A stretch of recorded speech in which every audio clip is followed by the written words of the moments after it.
Alright, look where we are. Hello, Ben. Sunny Queensland, here with the pineapples. So, I've been trying to get up here for 8 years now. Actually, probably longer, to be honest. Probably. I'm finally here. Finally in Mex Garage. Got a beer, Yeah. he's ready to go. You need your beer, though. Oh, I want a bourbon. We'll go right in a minute. Come on, bro. Hello. Anyway, let's go for a walk around, I reckon. Yeah, show us the shop and some of your trucks. Oh, we got trucks. Ford, stay outside. It's a chef, bro. It says it on the badge. No, those are Ford. That one's ready to be picked up. So we got the dually. Got that sitting outside. Got the 65 Lincoln. Got full chop and block. Bag job in it. Willwoods, new 9-inch diff. It's getting an LS2. Yeah, I saw the Turbo 400 in it. Yeah, so it's got all that. What's to go with the modular chassis? That's for a 64 F100. This one. And then yeah, we got the, what is that, XL 63 wagon for a full bag job as well. So It's cool. yeah, this is it. Got the workshop down there, and then yeah, pretty much all the assembly in the bays here. So Yeah, now in the workshop also you do bag kits for other models, not just mini trucks. Yeah. Obviously, Fords, trucks are your thing, but done Mclarens, done Tesla. Teslas, Lambos, Porsches. Haven't done a Ferrari yet. So if One you got day. a Ferrari, come see me. Well, don't look at me, I can't afford one. But yeah, other than that, Sick. pretty much do anything. We do NDIS vans for guys in wheelchairs. Yep. Yeah, anything.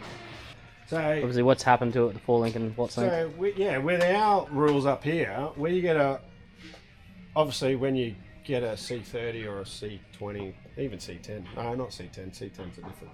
But C20s, when they got leaf springs, if your leaf springs are on the outside of your rail, if we put our 4-link on the same spot, we don't have to do lane change tests. Ah, So that's why we have it. We try and put them on the outside all the time. well, there you go. So saves the customer money hiring a racetrack to do lane change tests. So yeah, so we're running a Porterbuilt bed riser kit on this one. So it pretty much incorporates your lifted bed, your tank mounts, your compressor mounts go on the front. I think they also have an adapter at the front to put your valve block.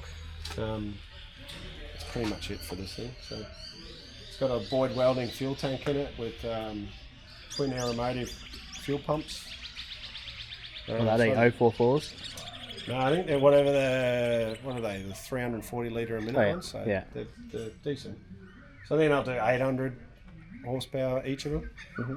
And then obviously it's got the LS in it. Yeah, so I got a 6.0, and then we're running a Haltech Nexus 3, I think it is, management system on it. You got the IC7 dash. Yep, got the IC7 Yeah. dash. Yep. It's a good dash, isn't Yeah. it? So I got that. Got the touchpad, the 8-button touchpad for it. People are just going to be like, it just sits here and it's a rolling shell. Yeah. It's got everything, it's got all the goods. Yeah. Just don't have time to work on it. So yeah. Now we can see here we've got 2 F trucks. Yeah. Ford's outside, mate. Yeah. Obviously same deal, bags on the outside of the chassis. Falling, yeah. Yeah, same thing. Yeah. Yeah. Yeah, and then this F truck, obviously. This is the one Bag. we've got the chassis for. So we're going to take the tray and the cab off, and then the rest of it goes in the bin. So this is pretty Mexican spec. It's got a Camaro front clip in it that's like gas axed into it. And as you can see, the notch is like ghetto as. Like, It's full American. oh, she's rough as guts. Yeah, it's American bagged. Yeah, she's quality.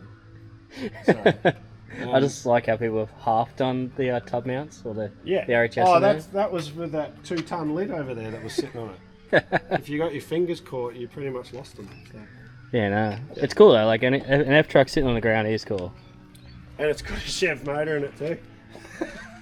So, but yeah, that's getting changed. So we'll run a Coyote with a 10-speed on the other one. So Yeah, Coyote is a good engine. something a bit different. I reckon we should go have a little walk over at yours 3500 because The other one? our Oh, yeah. 3500 is the same model. I'll come around here and check out the steel bin. Now I came over and had a look at this before. Obviously, the way your chassis set up in this is very different. Yeah, so this is a bit of a work in progress, this one. So the customer wants to do his own bed and whatnot, and he's a truck driver, so he loves a dual battery setup. And then yeah, he went and got custom wheels made for it and whatnot. But this one's got a all lowboy front end gear in it, and then a lowboy four-link kit, and then yeah, we've got the AccuAir slam bags, 7s front and rear, Coney shocks front and rear. Yeah, one thing I do like is the placement of where the bags and everything is. It looks real tidy up there. Yeah, it's just neat and it works. So eventually he wants to use this for towing, so obviously put the bags over the diff works a lot better for towing. Yeah, different setup to the other ones. Yeah, slightly different. Yeah. It's cool though. They look so good being dual because they're so wide. Yeah, she's a big girl. Fucking rad. We have the exact same model as this. This is how different they can look. Obviously people are going to ask this, like I just asked you before with the whole modular chassis thing. Yeah. So what's the go of it? How does it come? How's it set up? It comes in bits, and then we put it all together, and then we weld it up. So this one's pretty much just a mock-up frame at the moment, and then we'll put it on the fixing bench, get it all squared up, and then we weld it all up. Yeah, and then we do torsional testing on it, and that's it. Yeah. Seems pretty forward. Yeah, pretty straightforward. So get it all done, and then yeah.